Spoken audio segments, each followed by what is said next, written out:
This program lineup is brought to you by Vision Express. NBC's Wednesday primetime lineup comes into focus. Focused. KUAM TV8, first on Guam. KUAM TV8, home of the Milan Cortina Olympics. Coverage begins February 6th, 2026.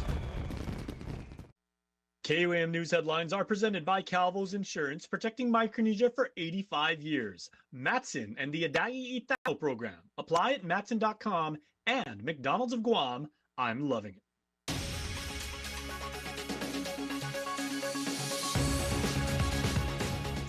Ahead on KUAM News Primetime. Tonight, the island bids farewell to the late Mayor Paul McDonald. I'm Nevaeh Anderson with more from the state funeral next. Guam takes the spotlight in a new Japanese TV show. I'm Mitsuki Hirayama with how this could boost tourism for one of the island's biggest markets. A local charter school kicks off its first day of school at the Guam Community College. More on this unique partnership coming up. Hafa and good evening. Welcome to KUAM News Primetime. I'm Destiny Cruz-Lingus. Thanks for ending your day with us. Well, today the island paid final respects to the Honorable Mayor Paul M. McDonald, Guam's longest-serving mayor and a devoted son of Agana Heights. Nevaeh Anderson shares more from a state funeral at the Guam Congress building that brought together family, friends, and leaders to remember a life built on service, faith, and love for his community. Surrounded by family, friends, and colleagues, the state funeral for Mayor Paul M. McDonald was a solemn yet heartfelt tribute to a man who dedicated 32 years of his life to serving Agana Heights and the island. As we gather in prayer, unite us in gratitude for his legacy, and grant us the grace to continue building a society founded on justice, respect, and compassion.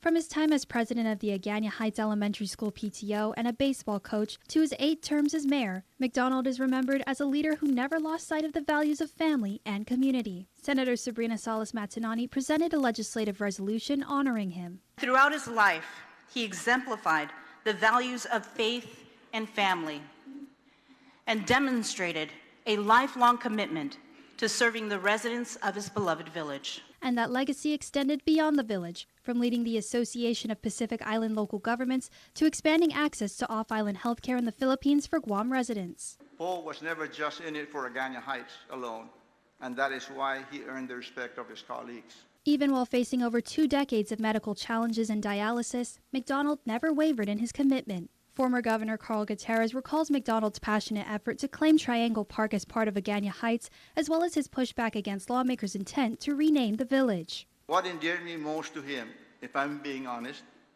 are the fights he picked and won for the sake of his people. Gutierrez also remembering his friend's strength and resilience, ever present the last time they met, just 3 days before McDonald's passing. He was upbeat, laughing, smiling, and carrying that joy that lit up every room he entered. Behind that strength, Gutierrez said, was the constant love of his family who stood with him through every triumph and hardship. Rest now, Mayor McDonald. Your fight is over. Right? As you say, buddy, your fight is over, but your spirit lives on.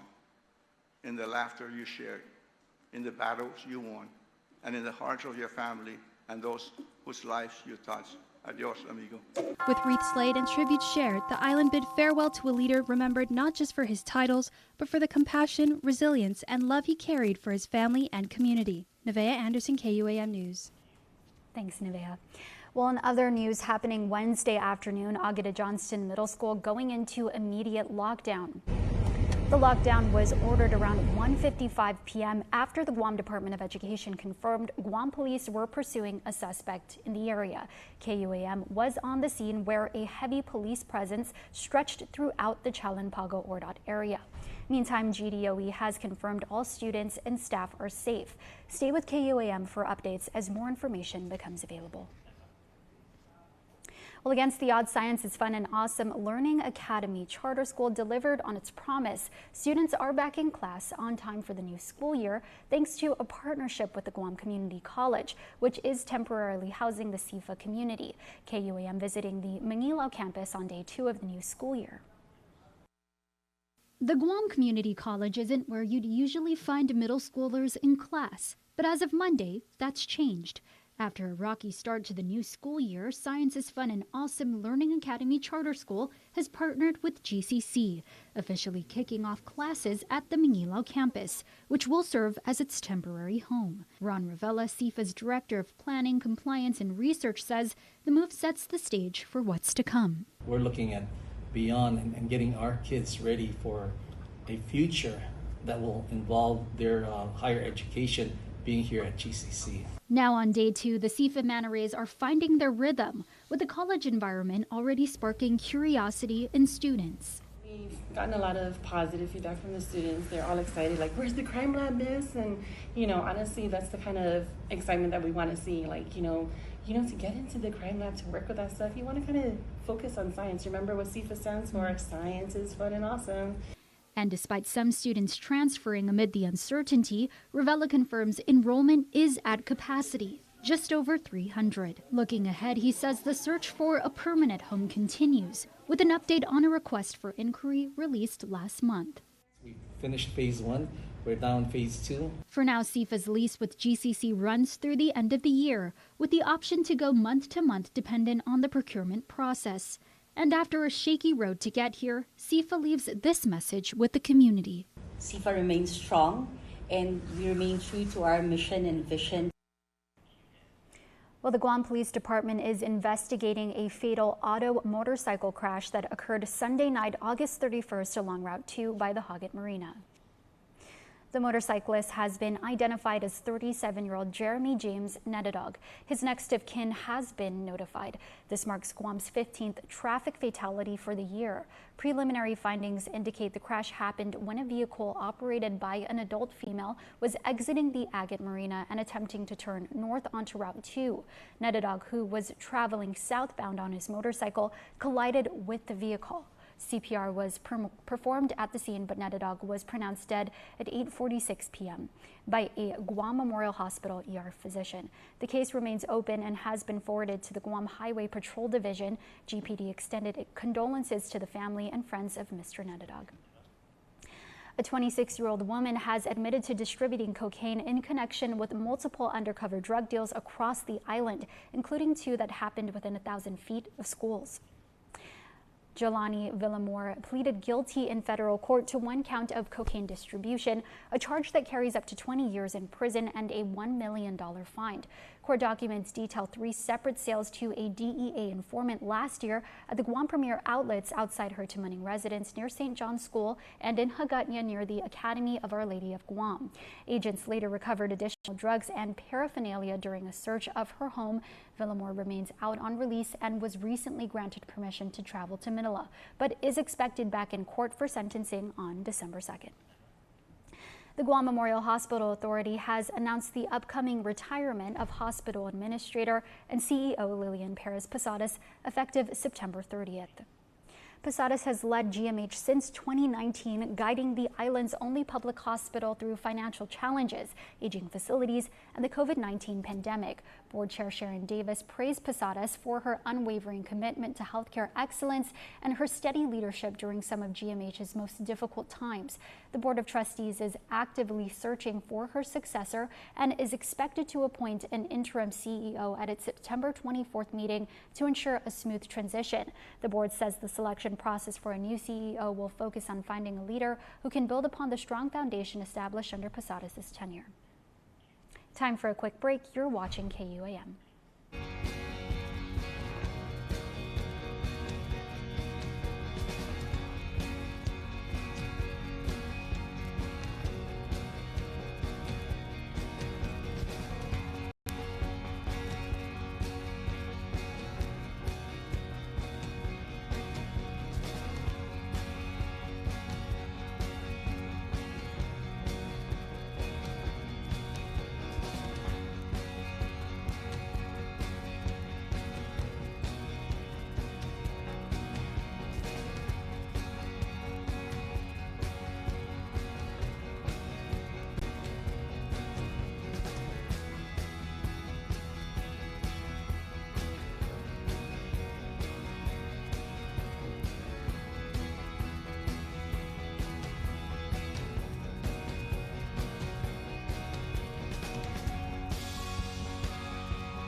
Get set to ace the school year with Kmart's A+ deals for every grade.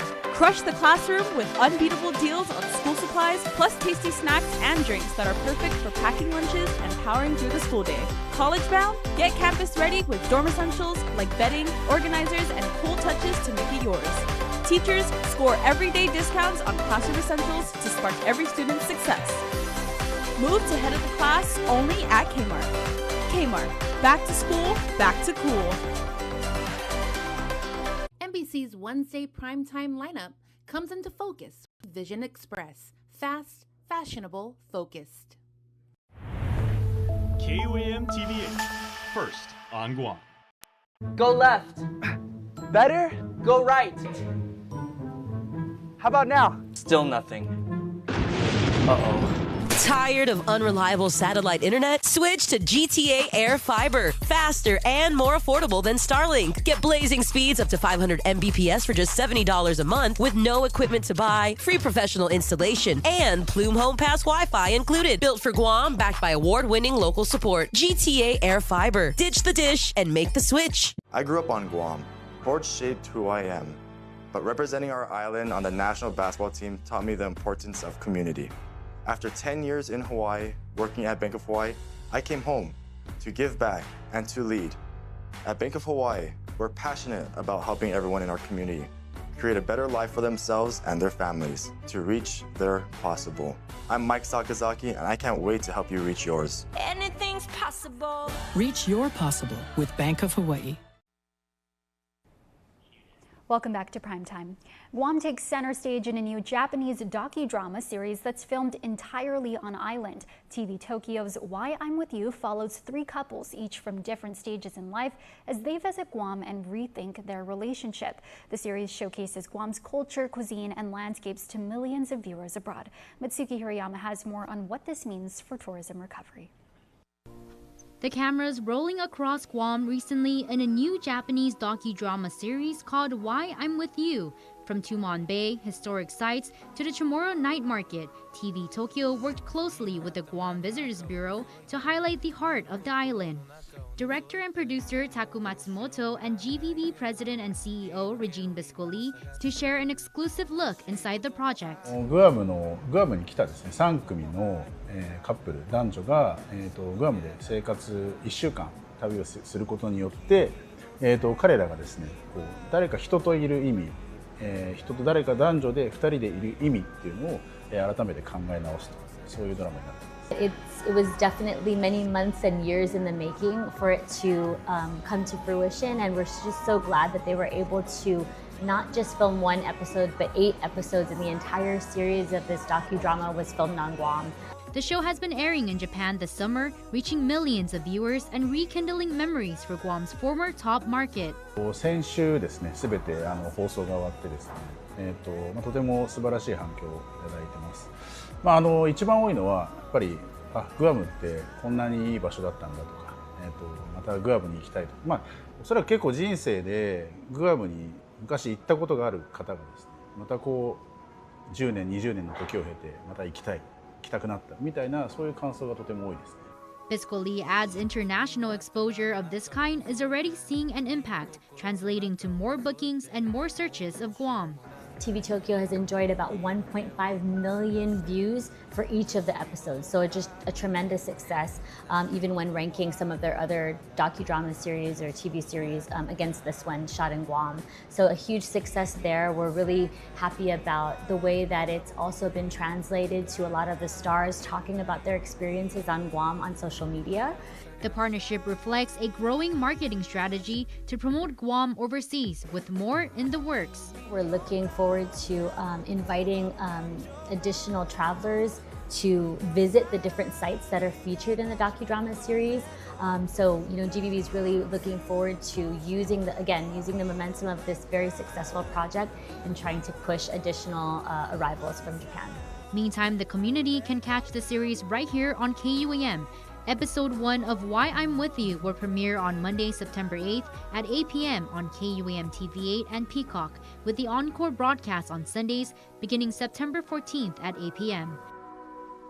Mitsuki Hirayama, KUAM News. The Guam Fire Department is rolling out 4 brand new ambulances, Dodge Ram ProMaster 3500s, purchased with American Rescue Plan funds. Each costing $163,000, the state-of-the-art units will strengthen GFD's emergency medical response island-wide. Fire Chief Darren Burrier calls the addition, quote, another important step forward, ensuring paramedics and EMTs have the tools they need to save lives. We did receive them a couple of months ago. We put them into service as soon as we were able to get them.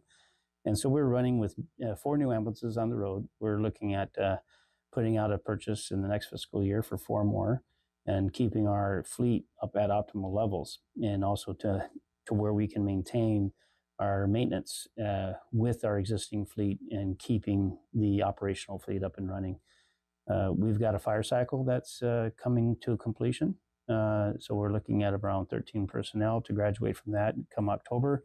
And we're excited to see them come out into the workforce and help fill the gap. Governor Lilian Guerrero says it's a proud day for Guam, praising the dedication of the island's first responders. Well, the Los Angeles-class fast attack submarine USS Springfield is back at Polaris Point after a routine Indo-Pacific deployment, reaffirming its critical role in maintaining regional security. Springfield's crew carried out missions vital to national defense, reinforced deterrence across the Pacific, and made port visits to Japan. Along the way, 31 sailors advanced in rank and 19 earned their submarine warfare insignia, Dolphins, marking their qualifications in the elite undersea force. Leaders praised the sailors' resilience and precision, with commanders calling the deployment proof of the submarine force's unmatched readiness. Springfield's homecoming was capped by the Navy's time-honored first kiss and first hug traditions, as families welcome back their sailors to Guam. Commissioned in 1993, the USS Springfield is one of 5 forward-deployed fast attack submarines based here, the tip of the spear in supporting a free and open Indo-Pacific. Well, how many of you are ready for the new NFL season? We kick it all off on Friday, September 5th on NBC TV 8 at 10:20 a.m. with the Cowboys at Philadelphia Eagles.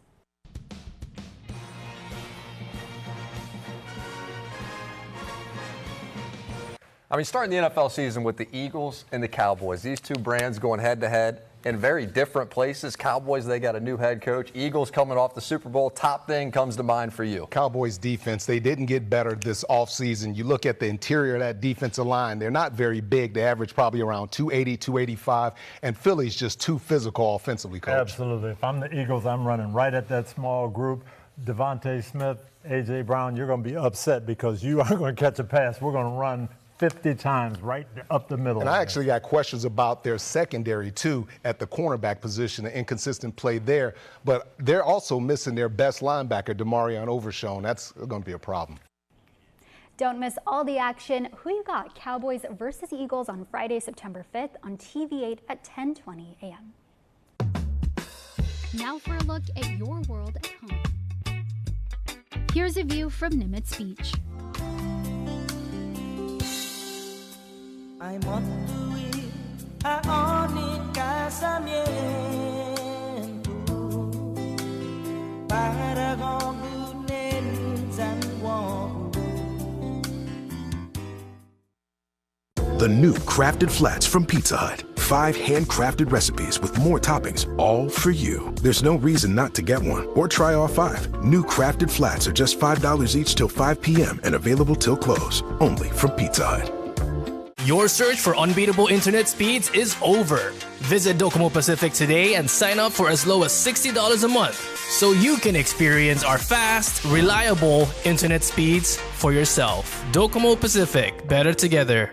Your search for unbeatable internet speeds is over. Visit Docomo Pacific today and sign up for as low as $60 a month so you can experience our fast, reliable internet speeds for yourself. Docomo Pacific, better together. GU Self Storage, located in Harmon next to McDonald's, offers a variety of storage units. With rates starting as low as $95 per month, we offer complimentary use of dollies, push carts, Klein's hand trucks, and pallet jack, with a fully covered loading and unloading areas and ADA accessible units. We offer 24-hour CCTV surveillance monitoring, alarm, and individual PIN-coded gate and door access, because your safety is our priority. GU Self Storage, voted Pika's Best in 2024. Call 671-648-7867 today.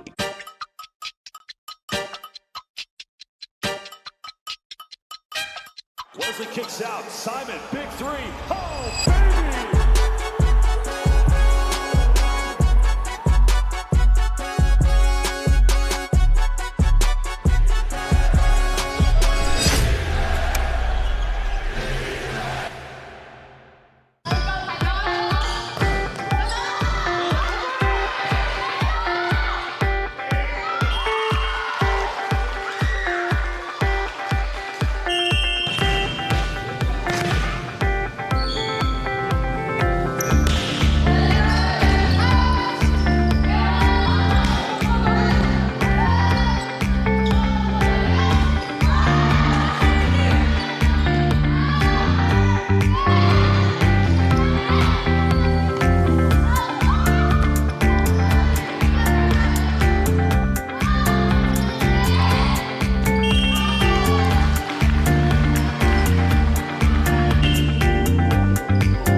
Wesley kicks out. Simon, big three. Oh, baby!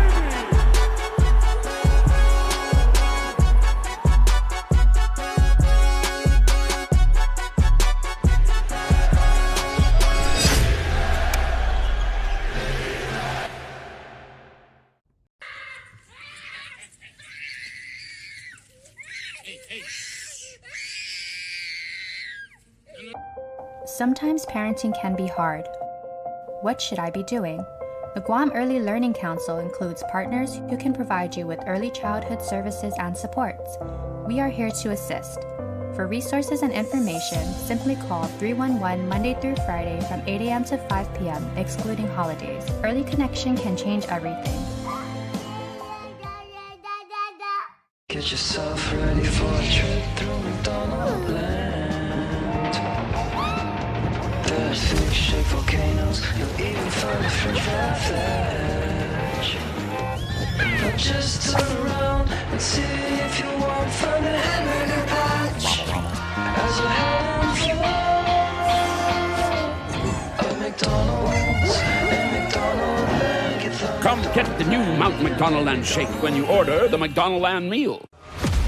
Win one championship, you're celebrated. Win twice, they call you a hero. 3 times, They say words like legend and dynasty. 4, 5, 6 titles. They'll say enough is enough. But when you've won it all 7 times, what's left to say? The trophy speaks for itself. Introducing the full lineup of Ram trucks. Ram, 7-time winner of Motor Trend's Truck of the Year. It's not a reboot, it's not a spin-off, but a new comedy set within the same universe of NBC's The Office. It makes its debut Thursday on Peacock. The paper is also a mockumentary-style comedy, and this time about a struggling newspaper in Toledo that gets a new boss. Mark Barger talked to the cast and creators for a preview. My name is Ned Sampson. I am your new editor-in-chief. With its look and its style, Peacock's new series, The Paper, shares a lot of DNA with that very popular comedy about a paper company. How does it feel coming in under the radar, no expectations, no comparisons? Very relaxing. I feel so relaxed right now. So chill. Yeah, feeling good. How many of you have actually written for a paper before? The struggles of a Toledo daily and its staff. I wrote a paper in junior high. Not quite the same thing. I've tweeted. You've tweeted? I'm in a group text. Provide the laughs in this new series. Here is one of my articles I'm particularly proud of. All captured by a documentary crew.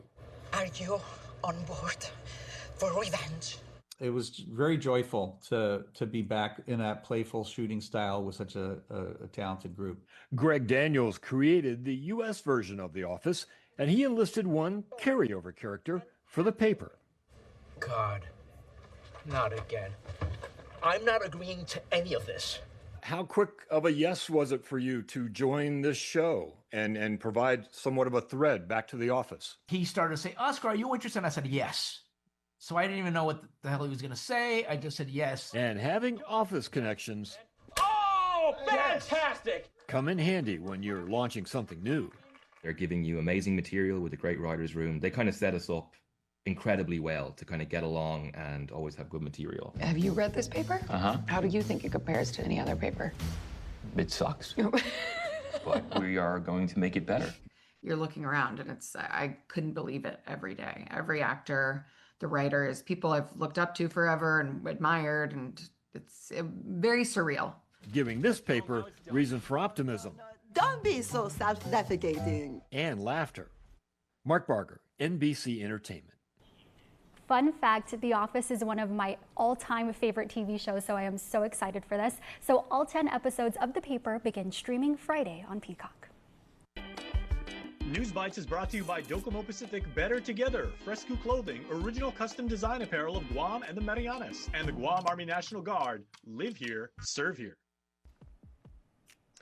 I told you guys about the Dragon Fruit Workshop yesterday, and I'm mentioning it again tonight because Dragon Fruit is awesome. It's very, very good for you, has a lot of healing properties, and our friends over at UOG are teaching you how to do wonderful things with the Dragon Fruit. It's a value-added food products workshop. Look at that. They got gummies out of Dragon Fruit. My personal thing, I love Dragon Fruits in smoothies, and if they can do that, I will so be there. We'll be side by side figuring out how to make the Dragon Fruit work for us. All right, we will also be side by side in doing the International Coastal Cleanup because all of us have to be stewards of our environment and our community, and we're all going to get together and make sure that we clean up Guam, keep our beaches pristine, keep our jungles beautiful. It's for the tourists, it's for us, it's for the animals, it's for everybody because we owe it to Guam to keep her beautiful.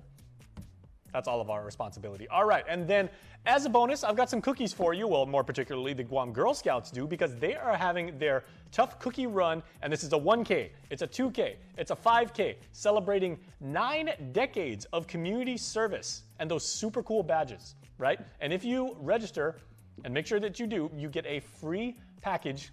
They call them packages now? They used to be boxes. Well, a package of adventureful cookies, and they are absolutely delicious for your time, for your effort, and for your smiles. All right, and then game of the week, all right? Football season is coming up, and it is going to be on Friday, September 5th.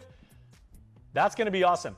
Peacock and NBC. Now, I know you guys will be in school or you'll be at work. You know what? We make it work here on Guam. This is why double session is awesome. JFK is going to be able to watch. Ukadu is going to be able to watch because they get out of school at that time, and they are going to be really, really happy that they're watching the Cowboys and the Eagles. That is on the 5th. And now, here's your birthdays.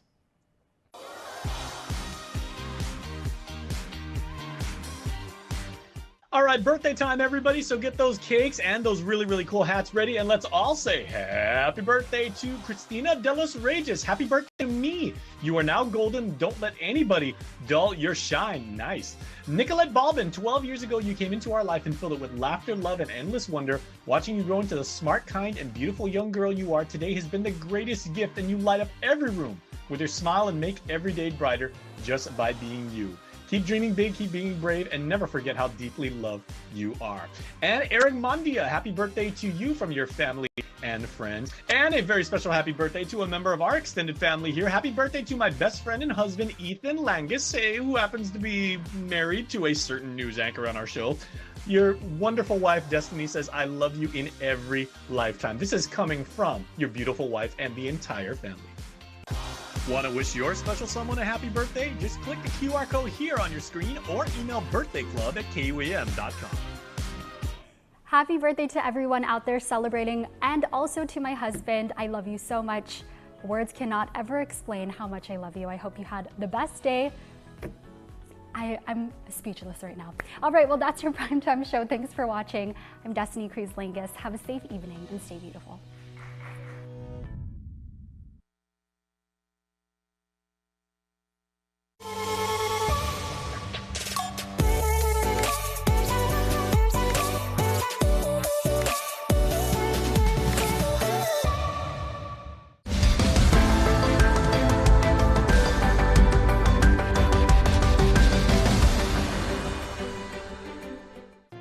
Hafa-day, I'm Matsuki Hirayama. Welcome to a special edition of The Hub. We start this show as Team KUAM takes a closer look at the 75th anniversary of the Organic Act, its history, what it means for Guam, and day-long celebrations on August 1st. We start things off as KUAM intern Janice Carrasco takes a closer look at the Organic Act. She wanted to know more what it means and its significance to the people of Guam. She made her way to the Guam Museum to speak with Dr. Mike Bevacqua. The Organic Act represents an important step, an important moment, an important document in Guam's history, in the story of the Chamorro people, but it's not the end of the story. After the United States recaptured Guam from Japanese forces during World War II, the naval government was reinstated again, but frustration lingers for the Chamorro people. The Chamorro people are very frustrated by that because the wounds from the Japanese occupation are fresh. They're still burying the dead from the occupation, and the Chamorro people were loyal to the United States. They died for their loyalty. And so they felt that after all that they'd been through, to still be denied self-government, to still be denied the right to even elect their own leaders, to still be denied the basic sort of dignity of having their own government in their own island, that was too much. Guam Museum curator Dr. Michael Lujan Bevacqua explains with emotion the story behind the Organic Act and the hardship leading to its passage. The Chamorro people don't really have a lot of rights. They're U.S. nationals. There's no citizenship. They don't have rights under the Constitution. The Navy gets to a naval governor gets to decide everything. They would like more rights, self-government. They want to participate. They want to elect local leaders. They want, basic rights, basic respect. This doesn't happen, though, before World War II. After the Chamorros have been through so much pain, death, and injustice, they wanted to know what was next. How much do they have to go through in order to obtain what they have always wanted, which is to stand up for what they believe in and have a say? After the war is over, the land takings begin to create the bases, the post-war bases. And so the Chamorro people start to lobby their appointed local elected leaders, and they start to basically say, what is going to happen to us? There's so much uncertainty. What's next? And so this really starts the citizenship movement. People such as the late Carlos Taitano, people such as Franklin Baza Leon Guerrero, Tony Wampat, other leaders of that time lobbied the United States more forcefully. They traveled to Washington, D.C. and found supporters who spoke up to the media about how unfairly the Navy was treating them. Even after everything they had sacrificed and suffered, after all of that, The U.S., the country they fought for, was still taking their land. Part of the Organic Act was also to retroactively authorize the taking of land from the people, because now you're citizens of the United States, so now it's okay that we took your land for our military bases. The U.S. gave Chamorros citizenship after taking their land, using the Organic Act to make the land grabs seem legal. This is kind of the first steps. It takes a little while. Even though the Organic Act has been an improvement, the Chamorro people still do not have any control over it. So the Organic Act is the law that governs our connections to the United States, to the Constitution, but we don't get to control it. If we want it changed, we have to go to the US Congress and we have to ask them to change it for us. So that's one of the frustrating things, is that compared to where my grandparents were and my great-grandparents were before World War II, you can argue that it was an improvement because they had no US citizenship, they had no rights, they had no standing whatsoever. But looking at where we are today, we have a law which governs our relationship to the United States that we don't have any control over. So that's why even issues like citizenship for Guam, if the Organic Act was repealed, then people on Guam might not receive citizenship in the future because the Organic Act is what enables certain things. If the Organic Act was changed or repealed, we might not be able to elect our own legislature anymore. We might not be able to have a local government anymore because the Organic Act allows us to have these things. So this is part of the reason why, looking at where we are today, celebrating the history of how it was an important step for the Chamorro people from where they were to having no rights, no standing under the United States, wanting more, but then looking at where we are now and thinking, where do we go next? The Organic Act was an improvement, but it shouldn't be the end of the story. The Organic Act was a step forward because it gave people in Guam U.S. citizenship and some rights that they did not have before. Dr. Bivacqua points out that Guam still has no control over this law, and if it were ever repealed, those rights would be taken away. So while it is an improvement, it should not be seen as the final answer for Guam's future. The Organic Act is a document where it governs us, but we have nothing to do with it. Now that the Organic Act is in place, many of the Chamorro people are asking, what is next? It helped with obtaining their citizenship, but they still do not have a say, nor do they have the right to vote. They feel like for all the tragedy they have gone through, they should have more rights. If I could, say something about the Organic Act, it's just to remember that it was a very important step in our journey of our political development, our relationship with the United States. But the relationship still has to grow. Relationships still have to grow. It is not the end. Guam is just a territory, and if it is left at that, then we are not allowed to evolve. When asked what would he change from the Organic Act, some sort of clause in which at a date in the future, the Chamorro people would have been given a chance to vote and express on what they wanted next for the future. So while it is an improvement, it should not be seen as the final answer for Guam's future, because our people deserve more than borrowed rights. We deserve a future we can shape for ourselves.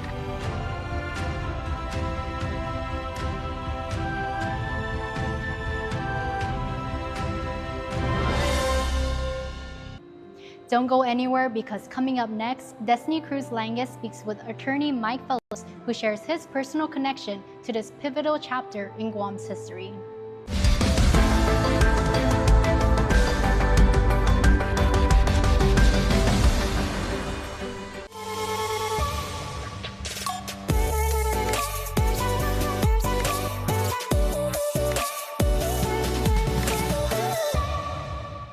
NBC's Wednesday primetime lineup comes into focus with Vision Express. Fast, fashionable, focused. KUAM TV8, first on Guam.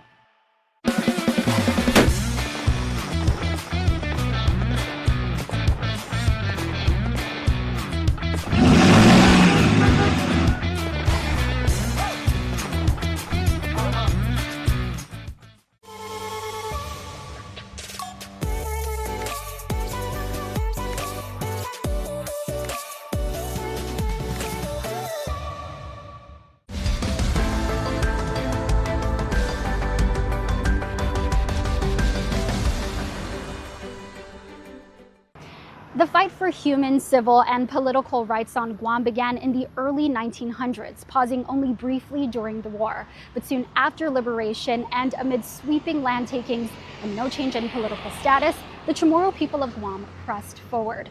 We take a look back at a defining moment when they rallied together, raising funds to send Baltasar J. Bordalio and Francisco B. Leon Guerrero by Navy ship to Washington, D.C. in pursuit of U.S. citizenship. Tonight we speak to attorney Mike Phillips, Bordalio's grandson, who speaks about his personal connection to this pivotal chapter in Guam's history.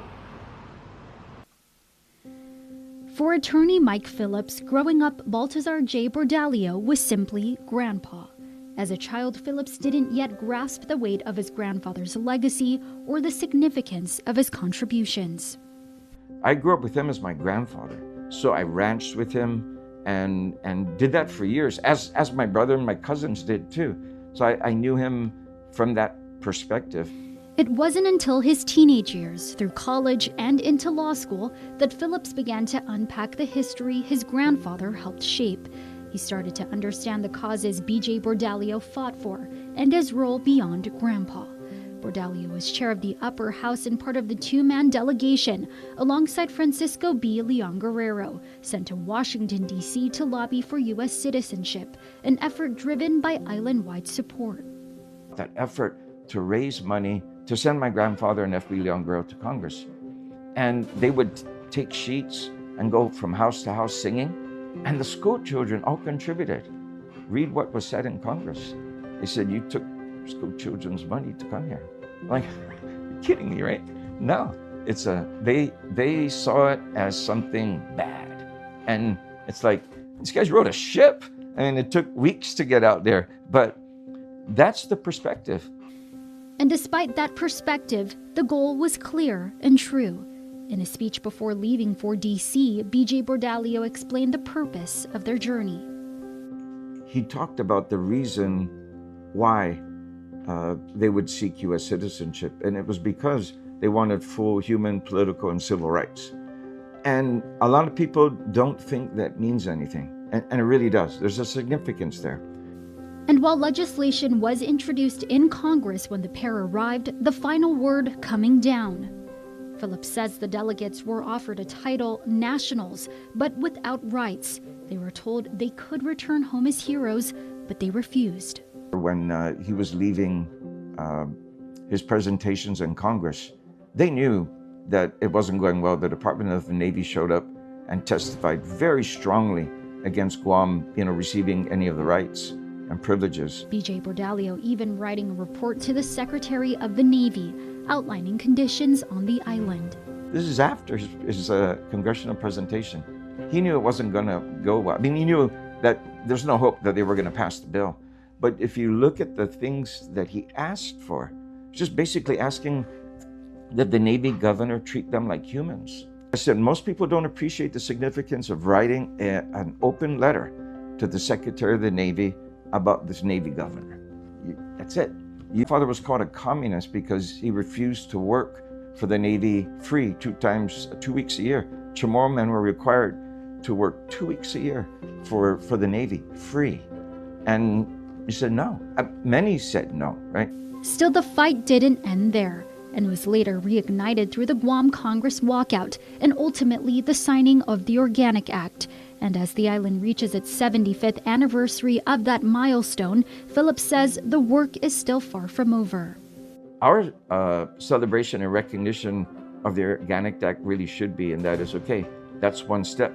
We went a lot further, but we haven't finished. Oh my God, there's so much more to go.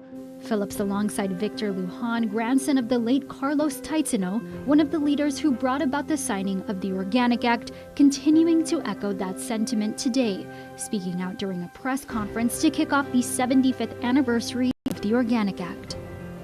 He hoped many things for Guam, and particularly to live long enough to see the day when Guam is no longer a colony.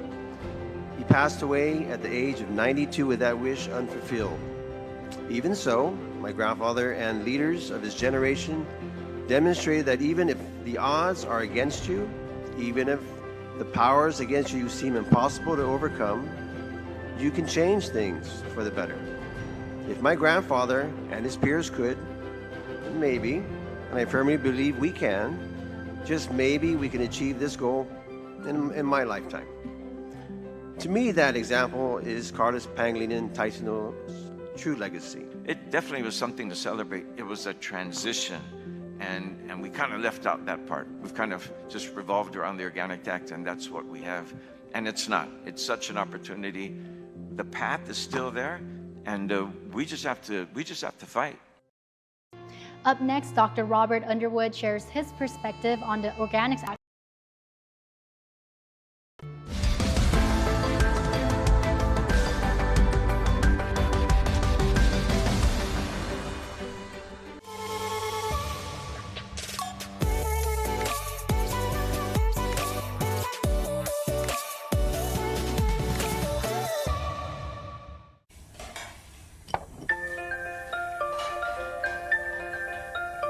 Honey, do you want some milk? Do you ever wonder how your favorite products make their way into your local stores? Most arrive on state-of-the-art Matson vessels that transport containers of food, household items, equipment, and supplies into the islands every week. Because we know that you depend on us, we work closely with our partners to ensure that our shipments arrive on time, all the time, so you can find your favorite products when you need them. We transport the region's most precious cargo that supports successful businesses and promotes a better quality of life for our families. Matson is proud to have been the hometown shipping carrier for Guam, the CNMI, and Micronesia for the past 25 years, and you can count on us to be here for generations to come. Guam's auto appearance specialist, Elegant Reflections, has been providing the automotive industry with professional detailing and car care products at its highest quality, from complete detailing, full interior detailing, exterior detailing, headlamp restoration, hand washing, seat and carpet shampoo, engine degreasing, undercarriage cleaning, paint sealant, fabric protection, paint oxidation removal, and so much more. Visit us at our new location. Call 646-5555 for an appointment. Elegant Reflections, Guam's auto appearance specialist, over 20 years of experience. I thought you worked in his house. Oh, I'm wherever he needs to fuel up. Oh, Cantina chicken burrito. Thanks, Todd. That's the way to do it. You know what? Let me actually get something to wash that down with, please. Yeah, I got you. Easy. Appreciate it. You've made a powerful enemy, Todd. I didn't mean it.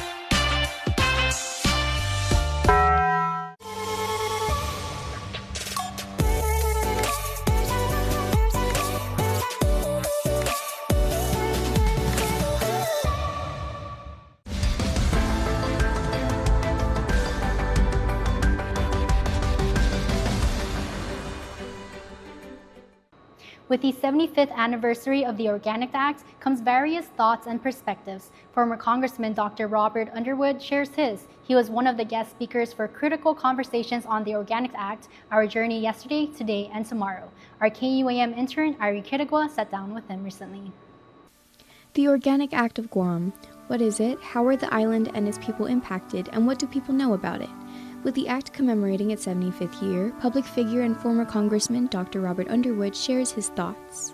Well, the Organic Act was a dramatic step forward, so it seemed at the time, in which case the government of Guam actually became formalized as a civilian government, and basically the Chamorro people were granted U.S. citizenship. You don't have any inherent rights here in Guam as an American citizen. Because your rights here are not granted by the U.S. Constitution, they're granted by the Organic Act. Considering how long the act has been in place and what it involves, Underwood believes that there is still much more to do. And so the Organic Act became a vehicle through which Guam's status was not resolved. That maybe it was improved, but not resolved. He emphasizes that if the people want something to change on Guam, they have to change something in the Organic Act. We were supposed to go from a non-self-governing territory to a full self-governing entity, and the Organic Act doesn't really facilitate that. And so that's the main weakness of it. So in a sense, we're stuck. We're stuck in status quo, And nothing represents the status quo like the Organic Act. Underwood addresses that the act leaves the people of Guam without a formal and effective say in the island's political status. The first thing I would change in the Organic Act is that it should allow the Chamorro people of Guam to decide the political future of the island. That's the main issue. That there should be established a process through which we either become independent, freely associated, or a state of the United States. Absent any of that, this will continue on. This kind of colonial status and legal tyranny will continue on for the future. It's like somebody bought you a new house and now you're living in the house, and so, well, it's better than not living in a house, but it's maybe not the house you want. And then maybe it's not the house that you can control. So there's a certain element of comfort attached to it. But in reality, at the end of the day, it's only a step. And we're now stuck. Now what's the next step? Understanding the act goes hand in hand with understanding the impact it has. And if change is wanted, Underwood believes it starts with that understanding. It's almost like people don't even understand what it is. They don't understand that it changed the nature of the relationship. They don't understand where their political rights come from. They don't understand that Congress makes all the decisions. It's all there in the Organic Act. And so that is the main focus should be, is how do we change that so that we become more empowered over our lives. If they knew more about the Organic Act, then they'd be happier to change it. I'm Ari Kittigwa reporting for KUAM News.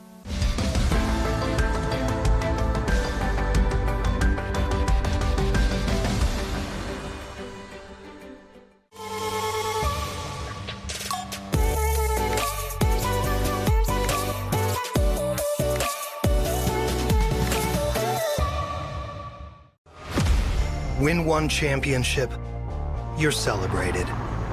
Win twice, they call you a hero.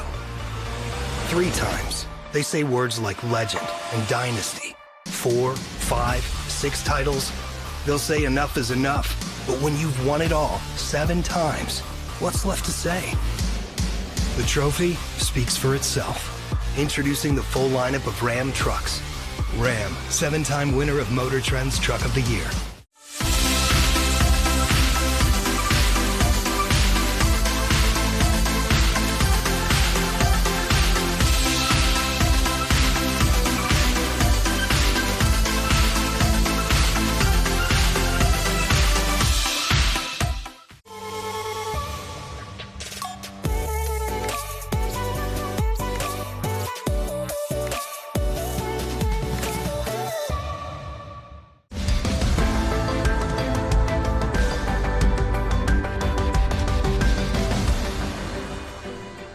It's August 1st, 2025. 75 years ago, the Organic Act became law, and while it didn't answer every question about our political future, it opened the door to self-governance, U.S. citizenship, and the next chapter in our island's identity.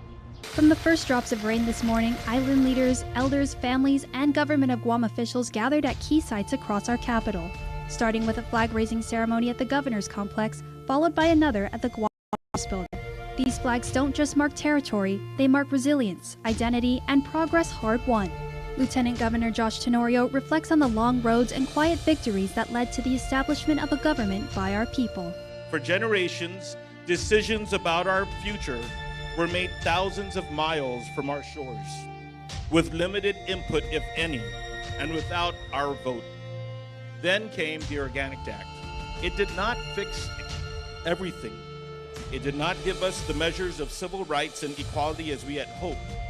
To be clear, it's not a constitution written by us for us, nor does it grant us full representation in the nation we help defend. And we remain without a vote in Congress, without a full say in the affairs of a nation that we have helped build and protect. Yet, it still is for a generation of Chamorros 75 years ago who had endured the hardships of occupation in war, and after an unparalleled achievement and resulted in meaningful progress. The Lieutenant Governor adding that the Organic Act remains a foundation, a first step toward a future still being molded by our people. But today, we mark this day because it has been a starting point. It was the moment the door to self-governance opened, even just slightly, and we stepped through. So let us move forward together, we, the leaders of Guam, the public servants of Guam, the people of Guam, with gratitude for those who have brought us this far, and with hope lighting the road ahead. Viva Gov Guam! Viva! Happy anniversary, Gov Guam! And in the midst of contemporary dissatisfaction with the Organic Act, Polly Eric Forbes asks us to remember what it meant for those who were there to see it change their lives in real time. For those who hoped and prayed for the U.S. Armed Forces to return while enduring occupation by the Imperial Japanese Army. For those who were frustrated by the constant shifts in law that came with naval governance thereafter. For all that the